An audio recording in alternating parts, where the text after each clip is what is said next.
Kita tidak bisa jalan sendiri tanpa tuntunan Roh Kudus. Kita tidak bisa melayani tanpa kuasa Roh Kudus. Saudara, sehebat apapun saudara dalam permainan musik Anda, dalam pelayanan-pelayanan Anda, tapi kalau tanpa Roh Kudus, saudara, maka semua sia-sia.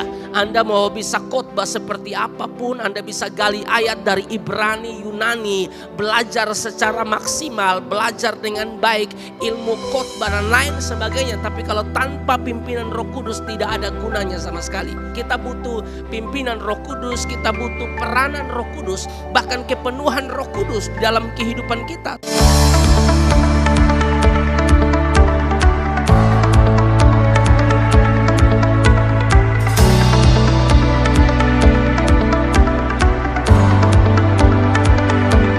Kita akan membahas hari ini saudara-saudara tentang pentingnya kehidupan yang dipimpin oleh Roh Kudus. Itu kita akan bahas tentang itu saudara-saudara. Betapa pentingnya pimpinan Roh Kudus, peranan Roh Kudus dalam kehidupan orang-orang muda. Ya saudara-saudara, kita masih ada di dalam suasana memperingati hari pencurahan Roh Kudus ya, atau hari Pentakosta yang sudah kita lewati hari Minggu kemarin saudara-saudara, tapi masih dalam suasana itu dan kita masih akan membahas bagian ini saudara-saudara karena kita tahu bahwa kita memerlukan kehadiran Roh Kudus di dalam kehidupan kita. Kita memerlukan peranan Roh Kudus, kita memerlukan kehadiran Roh Kudus, kita memerlukan kuasa Roh Kudus dalam perjalanan kehidupan kita. Kita tidak bisa jalan sendiri tanpa tuntunan Roh Kudus. Kita tidak bisa melayani tanpa kuasa Roh Kudus. Saudara, sehebat apapun saudara dalam permainan musik Anda, ya, dalam pelayanan-pelayanan Anda, tapi kalau tanpa Roh Kudus, saudara-saudara, maka semua sia-sia. Anda mau bisa khotbah seperti apapun, Anda bisa gali ayat dari Ibrani, Yunani, belajar secara maksimal, belajar dengan baik, ilmu khotbah dan lain sebagainya. Tapi kalau tanpa pimpinan Roh Kudus tidak ada gunanya sama sekali. Kita butuh pimpinan Roh Kudus, kita butuh peranan Roh Kudus, bahkan kepenuhan Roh Kudus di dalam kehidupan kita, saudara-saudara. Dan inilah yang Yesus sampaikan kepada murid-murid sebelum dia naik ke sorga. Misalnya di dalam Yohanes pasal 14 ayat 16 dan 17. Lalu kita bisa lihat di ayat 26. Aku akan minta kepada Bapa dan ia akan memberikan kepadamu seorang penolong. Kata seorang penolong di situ dari bahasa Yunani dia menggunakan kata parakletos. Parakletos artinya penghibur, penolong, pengantara. Ya, aku akan minta kepada Bapa dan ia akan memberikan kepadamu seorang penolong yang lain supaya ia menyertai kamu selama-lamanya. Roh Kudus, saudara-saudara, diberikan untuk kita dan Roh Kudus menyertai kita selama-lamanya. Makanya saya bilang kita tidak bisa jalan sendiri tanpa penyertaan Roh Kudus dalam hidup kita. Tidak bisa. Yesus tahu saudara-saudara setelah dia naik ke sorga dia tahu murid-murid tidak bisa sendiri. Murid-murid tidak bisa melakukan pelayanannya sendiri. Murid-murid tidak bisa melakukan satu amanat agung yang diperintahkan oleh Yesus kepada mereka ya tanpa tuntunan, tanpa kuasa Roh Kudus di dalam kehidupan mereka. Makanya Yesus bilang Roh Kudus ini, penolong ini, penghibur ini, parakletos ini menyertai kamu selama-lamanya. Bukan 1-2 hari, bukan 1 bulan, bukan 1 tahun. Tapi selama-lamanya. Sekali Roh Kudus ada di dalam hidup kita, saudara, dia tetap ada di dalam kita. Dia akan menuntun kita, menyertai kita selama-lamanya. Karena memang ada perbedaan antara Roh Kudus di perjanjian lama dan juga perjanjian baru. Kalau Roh Kudus di perjanjian lama, saudara-saudara, itu tidak permanen. Kalau orangnya buat dosa, saudara-saudara, Roh Kudus akan pergi tinggalkan orang itu. Kalau di dalam perjanjian baru, saudara-saudara, itu permanen. Roh Kudus itu menyertai kita selama-lamanya. Amin. Teman-teman, adik-adik yang diberkati oleh Tuhan. Jadi dalam hidup ini saudara-saudara kita butuh Roh Kudus dalam kehidupan kita. Dia menyertai kita selama-lamanya. Ayat 17. Yaitu roh kebenaran. Dunia tidak dapat menerima dia. Sebab dunia tidak melihat dia dan tidak mengenal dia. Tetapi kamu mengenal dia. Sebab ia menyertai kamu dan akan diam di dalam kamu. Roh Kudus diam di dalam kita. Saudara terus perhatikan supaya saudara paham ya urut-urutannya dengan baik. Lalu di ayat 26 mengatakan begini, tetapi penghibur ya Ini menuju kepada Roh Kudus. Tetapi penghibur, yaitu Roh Kudus yang akan diutus oleh Bapa dalam namaku, dialah yang akan mengajarkan segala sesuatu kepadamu dan akan mengingatkan kamu akan semua yang telah kukatakan kepadamu. Artinya bahwa kita butuh Roh Kudus dalam kehidupan kita. Dia roh penolong, ya. Dia roh kebenaran, dia penolong, dia penghibur, parakletos. Dia menyertai kita selama-lamanya, kata firman Tuhan, saudara-saudara. Dialah yang mengajarkan segala sesuatu kepada kita dan mengingatkan kita akan semua yang telah kukatakan kepadamu. Maksudnya Yesus. Jadi peranan Roh Kudus dalam kehidupan kita itu penting. Tanpa Roh Kudus kita tidak bisa jalan sendiri. Yohanes 16 ayat 7, 8 dan ayat yang ke-13. Namun benar yang kukatakan ini kepadamu adalah lebih berguna bagi kamu jika aku pergi. Sebab jikalau aku tidak pergi, penghibur itu tidak akan datang kepadamu. Tetapi jikalau aku pergi, aku akan mengutus dia kepadamu. Ayat 8 perhatikan dikatakan, dan kalau ia datang, maksudnya Roh Kudus datang, ia akan menginsafkan dunia akan dosa. Saudara perhatikan betapa pentingnya Roh Kudus dalam kehidupan kita. Tidak sekedar penolong, tidak sekedar penghibur, tidak sekedar menyertai kita selama-lamanya, tetapi juga kita lihat di sini, ia akan menginsafkan dunia akan dosa.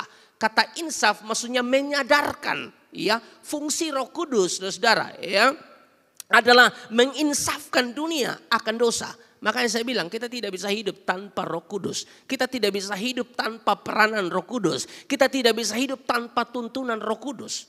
Ya, salah satu kerja Roh Kudus ya adalah menginsafkan, menyadarkan kita akan dosa. Orang yang tidak ada Roh Kudus, ya kadang-kadang apa yang dia lakukan dia pikir benar, saudara. Ya, padahal yang dia lakukan itu sebenarnya salah. Tapi orang-orang yang ada Roh Kudus dia sadar benar apa yang dia lakukan itu sebenarnya salah dan dia sadar itu salah. Dan kalau ada Roh Kudus dia akan cepat bangkit. Tapi kalau orang yang tidak dipimpin oleh Roh Kudus, saudara, memang kalau dia ada dalam satu pandangan tertentu, ada dalam pilihan tertentu, keputusan tertentu, ya, dia pikir itu keputusan yang benar, dia pikir itu pilihan yang benar. Padahal itu salah, saudara-saudara. Tapi itu sudah tidak ada Roh Kudus tidak bekerja di dalam dia, ya saudara-saudara. Jadi penting kita meminta Roh Kudus untuk memenuhi kita, saudara-saudara. Kita perlu menerima Roh Kudus dan mengalami kepenuhan Roh Kudus dalam hidup kita supaya kita tahu bahwa pilihan yang kita buat, keputusan yang kita buat salah atau benar, Roh Kudus akan bekerja di dalam kita. Berapa banyak anak-anak muda yang sudah tahu sebenarnya juga ya bahwa pacaran beda iman itu salah, saudara-saudara. Tapi tetap paksa. Pada 2 Korintus 6 ayat 14 sudah bilang, janganlah kamu merupakan pasangan yang tidak seimbang dengan orang-orang yang tak percaya. Bagaimana mungkin kamu percaya Yesus lalu kamu cari pasangan yang tidak percaya Yesus? Kita sudah tahu ayat itu, saudara-saudara. Tapi kadang-kadang daging kita lebih kuat, saudara-saudara. Ya, kita lebih memilih untuk hidup kita dikuasai atau dikendalikan oleh daging daripada dikendalikan oleh roh. Makanya di dalam Galatia pasal 5 dimulai ayat 19 sampai ayat 23, di situ saudara sudah bisa lihat di situ ada perbedaan antara orang-orang yang hidup yang dipimpin oleh daging dan juga orang-orang yang dipimpin oleh roh. Kalau orang yang dipimpin oleh roh, maka dia pasti punya buah roh dalam hidup. Tapi orang-orang yang hidupnya dipimpin oleh daging, saudara-saudara, itu hal-hal yang tidak baik, saudara-saudara, dan Tuhan tidak suka. Yang Tuhan mau hidup kita dipimpin oleh Roh Kudus, bukan dipimpin oleh daging, saudara-saudara. Orang yang hidupnya tidak dipimpin oleh Roh Kudus dan lebih dikuasai oleh daging, saudara-saudara, ya akan kelihatan dalam hidupnya dia pasti melawan firman, melawan Tuhan. Tapi orang yang ada Roh Kudus, saudara-saudara, ya, dan Roh Kudus bekerja dalam hidupnya, menyadarkan dia, menginsafkan dia, dia pasti keluar dari dosa tersebut, dari lubang tersebut. Dia tidak mungkin nyaman di sini. Kalau dia nyaman di sini, saudara-saudara, dia tidak ada Roh Kudus. Dia tidak ada Roh Kudus, hidupnya tidak dipimpin oleh Roh Kudus, dipimpin oleh daging, saudara-saudara. Makanya pentingnya Roh Kudus dalam kehidupan kita semua. Tanpa pimpinan Roh Kudus, tanpa kuasa Roh Kudus dalam hidup kita, tanpa peranan Roh Kudus dalam kehidupan kita, saudara-saudara, maka akan sulit bagi kita untuk melakukan segala sesuatu yang memuliakan nama Tuhan. Tetapi apabila ia datang di ayat 13, saudara-saudara, Yohanes 16 ayat 13, Tetapi apabila ia datang, yaitu roh kebenaran, ia akan memimpin kamu ke dalam seluruh kebenaran. Itu Roh Kudus. Dia akan pimpin kita, saudara, ke dalam seluruh kebenaran. Makanya penting bagi kita untuk dipenuhi Roh Kudus. Penting bagi kita untuk dipimpin oleh Roh Kudus. Sebab ia tidak akan berkata-kata dari dirinya sendiri. Tetapi segala sesuatu yang didengarnya, itulah yang akan dikatakannya. Dan ia akan memberitakan kepadamu hal-hal yang akan datang, saudara. Kita butuh Roh Kudus dalam kehidupan kita untuk menolong kita, ya, membantu kita dalam kelemahan-kelemahan kita, saudara. Roma 8 ayat 26 juga mengatakan demikian. Demikian juga Roh membantu kita dalam kelemahan kita. Sebab kita tidak tahu bagaimana sebenarnya harus berdoa. Ya, kita tidak tahu bagaimana sebenarnya harus berdoa. Tetapi Roh sendiri berdoa untuk kita kepada Allah dengan keluhan-keluhan yang tidak terucapkan. Itulah peranan Roh Kudus dalam kehidupan saya dan saudara. Makanya penting bagi kita sekali lagi, saudara, dari ayat-ayat yang saya tunjukkan bagi Anda betapa pentingnya hidup kita dikuasai, dikendalikan, dipimpin oleh Roh Kudus. Dalam hal berdoa, saudara, Efesus 6 ayat 18 mengatakan, dalam segala doa dan permohonan, berdoalah setiap waktu di dalam Roh dan berjaga-jagalah dalam doamu itu dengan permohonan yang tak putus-putusnya untuk segala orang kudus. Berdoalah setiap waktu di dalam Roh. Berdoa di dalam Roh ini maksudnya bukan berdoa sambil bahasa roh, bukan. Berdoa setiap waktu di dalam Roh itu maksudnya Anda dikendalikan oleh Roh Kudus dalam hal berdoa. Orang yang dikendalikan oleh Roh Kudus dalam hal berdoa, saudara-saudara, dia tidak akan berdoa hanya untuk dirinya sendiri. Dia tidak hanya mementingkan dirinya sendiri. Orang yang dipimpin oleh Roh Kudus, saudara, maka Roh Kudus akan membawa dia menjadi orang-orang yang tidak egois, saudara. Tidak hanya doa untuk dirinya sendiri, dia juga ingat bangsa dan negaranya, dia juga ingat keluarganya, dia ingat teman-temannya, dia ingat leadernya. Orang yang dipimpin oleh Roh Kudus, ya, yang dikatakan oleh Alkitab berdoa di dalam Roh, berdoa dalam pimpinan Roh Kudus. Dia tidak hanya berdoa mementingkan dirinya sendiri. Tuhan, ini aku, tolong aku, bantu aku. Dia terus. Orang yang dipenuhi Roh Kudus, dipimpin oleh Roh Kudus juga ingat orang lain. Doakan orang lain, saudara. Pentingkan juga orang lain. Karena hidup kita tidak hanya tentang diri kita sendiri, tapi juga tentang orang lain, anak-anak muda. Jadi di rumah biasakan untuk berdoa. Tapi tidak hanya berdoa untuk dirimu, dahulukan yang lain. Doa dulu yang lain, saudara. Itu contoh orang yang dipenuhi Roh Kudus. Itu contoh orang yang dipimpin oleh Roh Kudus, saudara. Atau orang yang berdoa di dalam Roh. Bukan berdoa dengan bahasa roh, bukan. Berdoa yang dipimpin oleh Roh Kudus, saudara. Nah, inilah yang disampaikan Yesus kepada murid-murid bahwa tanpa kehadiran Roh Kudus, tanpa peranan Roh Kudus, tanpa kuasa Roh Kudus, kamu tidak mampu melaksanakan perintahnya, saudara. Ya, karena sebelum Yesus naik ke surga kan Yesus sudah bilang kepada murid-murid, ya. Pergilah, jadikanlah semua bangsa muridku. Kamu akan menjadi saksiku.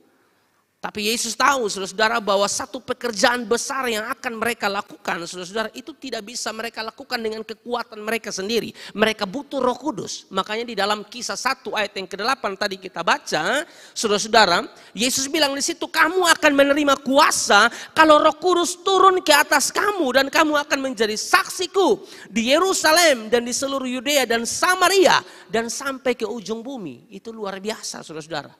Ya, butuh kuasa Roh Kudus. Pelayanan tanpa kuasa Roh Kudus percuma. Pelayanan tanpa tuntunan Roh Kudus percuma, saudara. Lakukan apapun tanpa tuntunan Roh Kudus, pimpinan Roh Kudus, tidak ada gunanya sama sekali, saudara. Kita butuh tuntunan Roh Kudus di dalam kehidupan kita, saudara, diberkati oleh Tuhan.